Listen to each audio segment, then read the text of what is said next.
Tonight, the Ukrainian ambassador visits TNT. The sooner this conflict is over, the better for everyone. The Russia-Ukraine war's impact on the Caribbean. What role, if any, does the Caribbean, this small corner of the world, play in the conflict that is ongoing in Ukraine? From food security to rebuilding the European nation. Now, on CNC3, Sergiy Kyslytsya.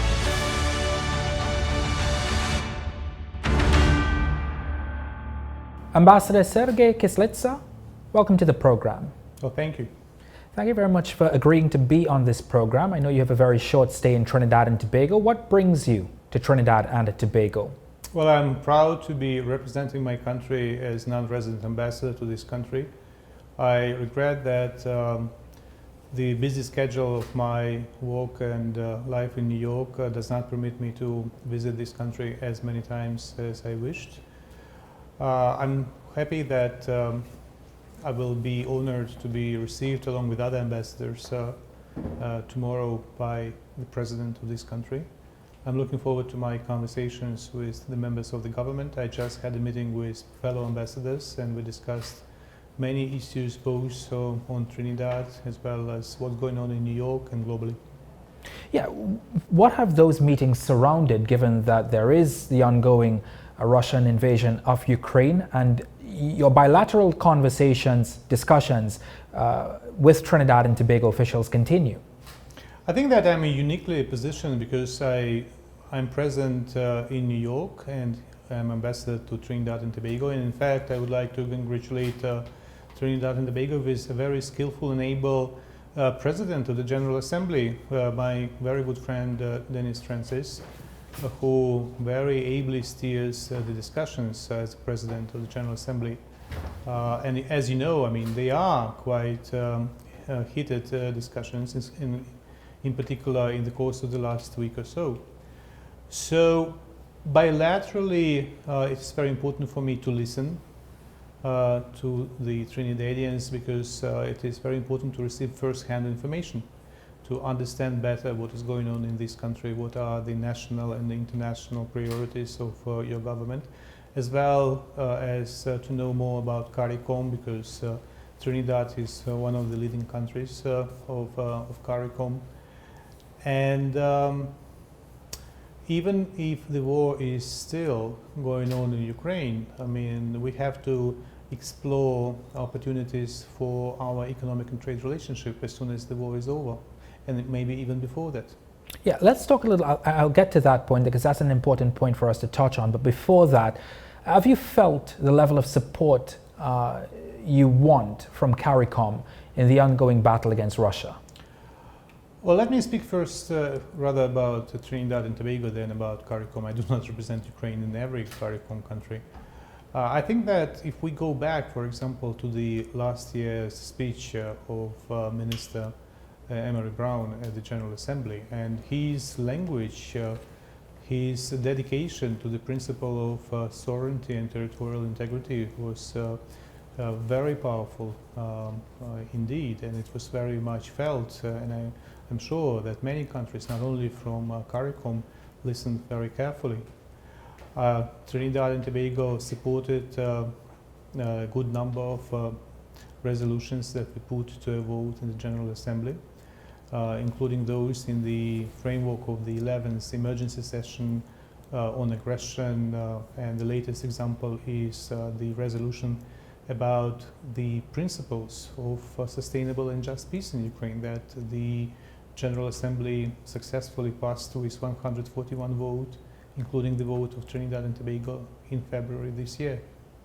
I do want to ask you, a minority of CARICOM nations have refused to take a position or not make their stance known on Russia's invasion of Ukraine. How have you managed to continue dialogue and engagement with them?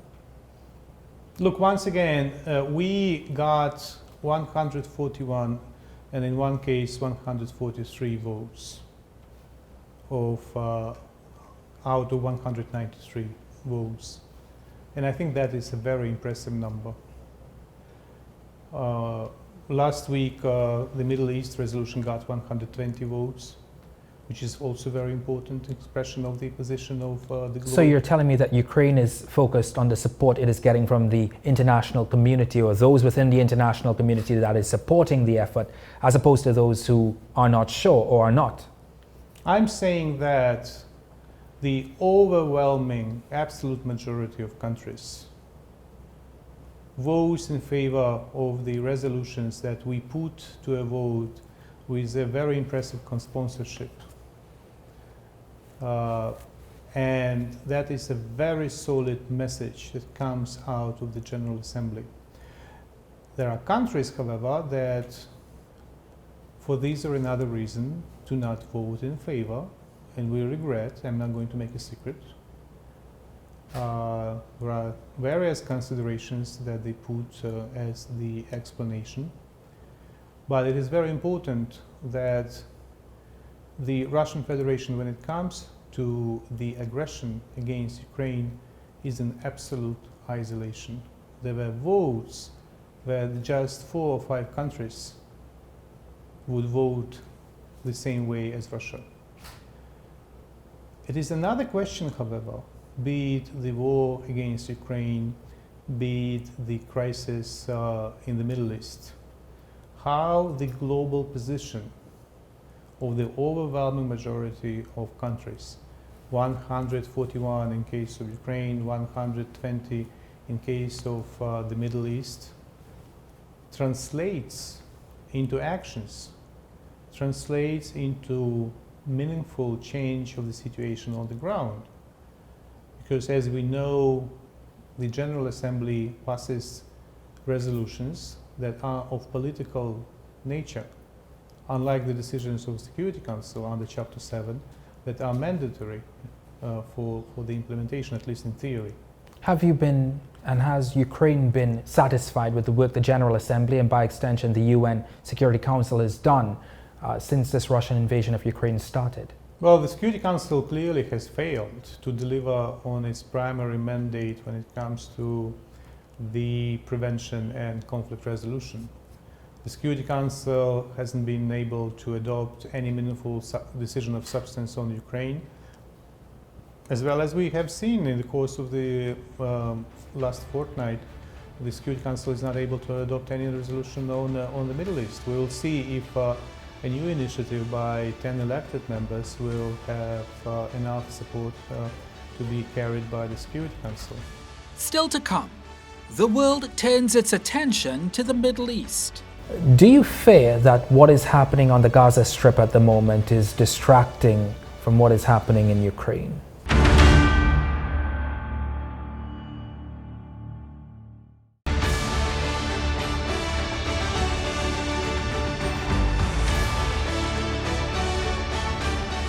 You've taken time out of a very busy schedule to visit the Caribbean.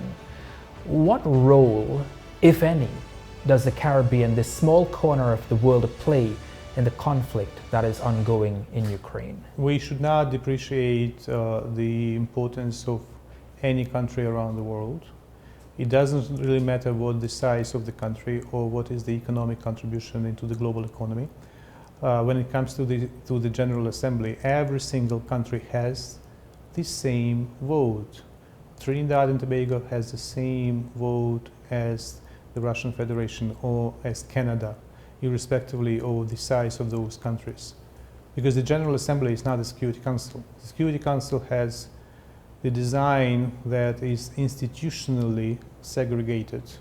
Elected members, permanent members, veto right, no veto right. In General Assembly, everybody is equal. And then look at the numbers. I mean, CARICOM is 14 countries. 14 countries is half of the European Union. Even if we look at the other part of the world, the Pacifics, the Pacific countries are also 14 countries. It's the same as CARICOM. You know, of course, we cannot compare the volume of some Pacific islands and of economy and the volume of Trinidad's economy. But when it comes to the General Assembly, you are equal, guys. And you should be proud of the fact that you're not only presiding the General Assembly, but you're also taking part in meaningful discussions, and that you cast your vote, and your vote means the same as the vote of Japan or Germany. Let's talk a little bit about, you just mentioned the Middle East, which is right now hitting the headlines across the world. Do you fear that what is happening on the Gaza Strip at the moment is distracting from what is happening in Ukraine? Well, you are a member of journalist community. You know very well how difficult it is to keep attention of public on the same issue for prolonged period of time, and I think that Ukraine has been championing the attention race for months, if not years. So there is nothing surprising that another conflict of that magnitude is stealing attention from Ukraine. But the problem is that we are all, including Ukraine, are genuinely interested that this conflict does not only spill over other countries around Gaza and Israel, but also is resolved as soon as possible, because nobody on this planet needs this conflict. And the humanitarian disaster that is taking place there is totally outrageous. So the sooner this conflict is over, the better for everyone. What phase of the Russian invasion and the war in Ukraine that's happening at the moment, what phase have we reached? I mean, the Russians would like to freeze the conflict, that's clear. I mean, the Russians cannot advance. And you know, they claimed to be the second army in the world, and they proved to be the second army in Ukraine. So they got stuck in Ukraine. They cannot advance. They're sending waves and waves of cannon fodder. We destroy their soldiers and officers by hundreds, if not thousands, every single day. I mean, the number of Russian casualties approaching 300,000 killed in that war. And it's amazing how little a Russian life has value in Russia itself.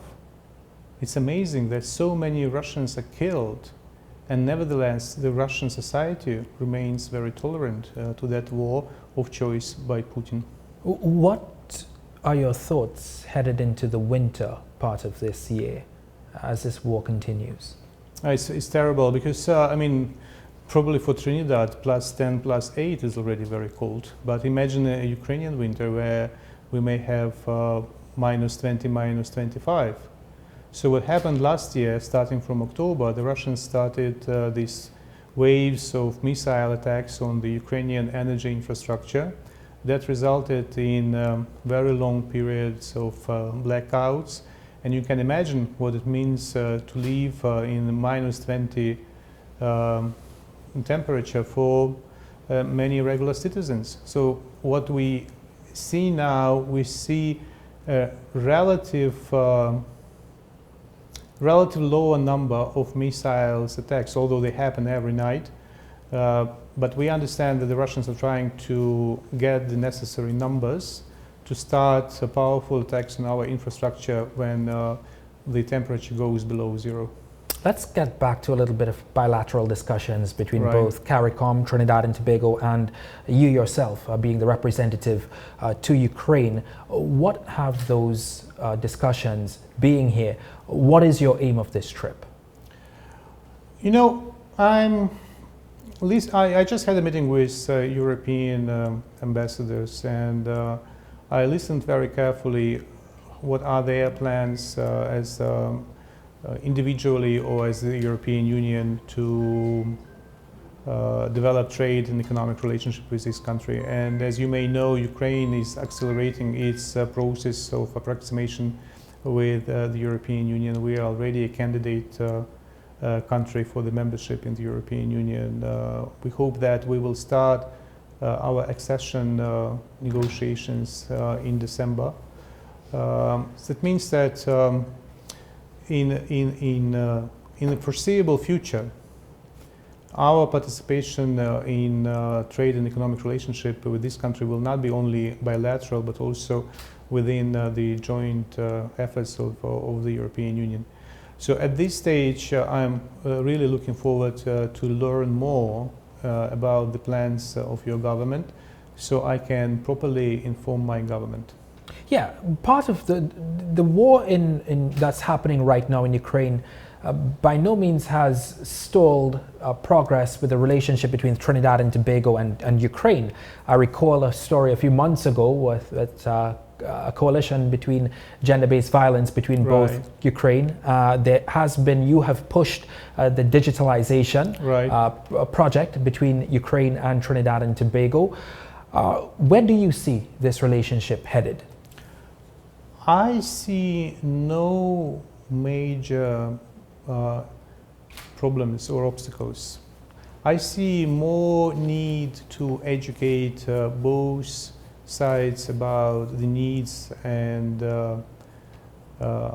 opportunities that we have. I see more need to get our businesses together, because it is in the first place up to the businesses to communicate, because we are not a state-run economy. I mean, we have to generate interest from the Ukrainian business, and I hope that one day we are able to organize a business delegation from Ukraine to Trinidad and Tobago, so people will sit down and discuss many things together, as well as probably our ministers of agriculture, our ministers of energy, our ministers of digitalization can have discussions. I mean, at the moment we may organize those discussions via Zoom online, but people-to-people contacts are very essential.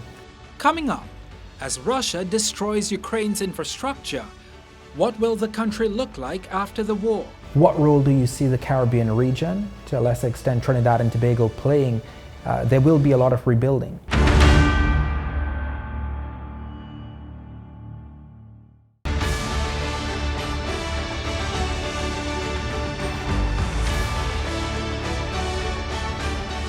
Things are so dire right now in Kyiv and other parts of Ukraine.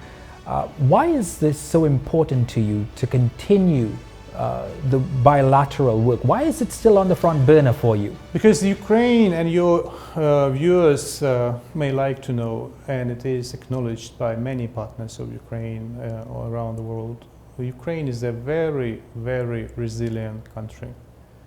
And believe it or not, in spite of the tragedy and in spite of the occupation of the territory of 20% of the territory of Ukraine, the Ukrainian economy this year is going up.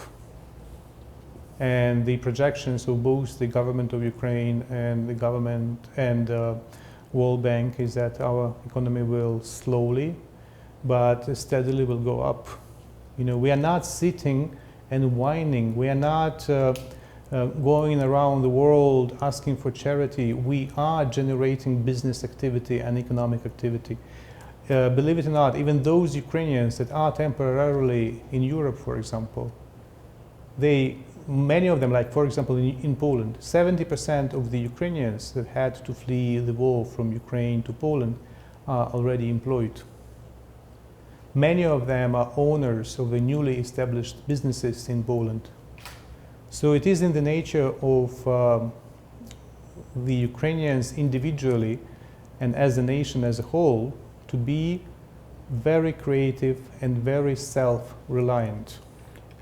One of the things, and I'm sorry if I cut you off, but this is an important question for me. Your team and my team have been in touch with each other prior to this interview. Right. And one of the things that came up was that you said, you know, how this war matters for both global security and Trinidad and Tobago. You think that even in these small islands, that leadership should be concerned about what is happening in Europe and of course what's happening in the Middle East? I think your leadership is concerned. I think that your leadership is carefully studying what is going on, be it the energy markets, be it the foodstuff markets. You know what happens when Russia blocks the export of the Ukrainian foodstuff? I mean, the prices go up immediately. And even those countries that do not buy directly the Ukrainian grain, they have to pay extra because the prices go up. So in today's globalized world, nothing is separate. You cannot survive on your own. You cannot develop your energy sector without taking into account what is going on with the energy sector in Europe or in North America. You know, you cannot ensure your food security if you do not take care, if you do not follow carefully what's going on in the major suppliers of foodstuff to the global markets. Yeah, it's certainly taken its toll with global food security. Let's talk a little bit about food security. You have a vision for when the Ukraine eventually joins the European Union, and bilateral relations between Trinidad and Tobago and Ukraine can get so much more stronger, according to you. Food security, this is an issue here in Trinidad and Tobago. How do you see that partnership working with Ukraine? Well, we are, even under the circumstances of this war, we are still one of the major suppliers of food to the global markets. Even after Russia cancelled its participation in the UN negotiated Black Sea grain initiative last summer, we still are able to export grain through an alternative corridor that goes along the shores of Romania and Bulgaria and then reaches world market. Of course, Russia tries to shell and to mine the sea along the corridor, but we export millions of tons of foodstuff. You know, even under these circumstances, Ukraine produces more than 50 million metric tons of grain every year, and the majority of this grain is exported. So this cooperation has no limits as long as the Ukrainian farmers can peacefully work on their land. The problem is that 1/3 of Ukraine is now contaminated with mines, and the significant percentage of that land is agricultural land. So it may take a while to decontaminate the Ukrainian territory. But I must ask you, Mr. Ambassador, hopefully there will be an end to this conflict soon, and Ukraine will be rebuilding. What role do you see the Caribbean region, to a lesser extent Trinidad and Tobago, playing? There will be a lot of rebuilding. I see a lot of potential in this region. I see, in spite of many problems, I see a lot of potential, and I see the closer interaction of this region with Europe, the more high technology is exported to Trinidad and Tobago, the more interconnectivity between Trinidad and Tobago and North America and Europe, the better for your business, the better for your citizens. Because what you really need, in my opinion, in my humble opinion, is access to the 21st century technologies that should penetrate not only every business in this country, but every household. You know, because being remotely distant from Europe or from some parts of the world, you can still be connected to them, and you still have the chance to be very successful and very operational if you are connected to those parts of the world that are technologically advanced. Ambassador, you've been a career diplomat for Ukraine, and from time to time we talk to diplomats, we talk to ambassadors. In fact, you're the second ambassador I'm speaking to in just a month. And you're also the second ambassador who has faulted the United Nations and its Security Council for what is happening in your own country, the other one being the Israeli ambassador. Where do we go from here? You're a career diplomat. What do we do at the UNSC then if it is constantly failing in its security mandate?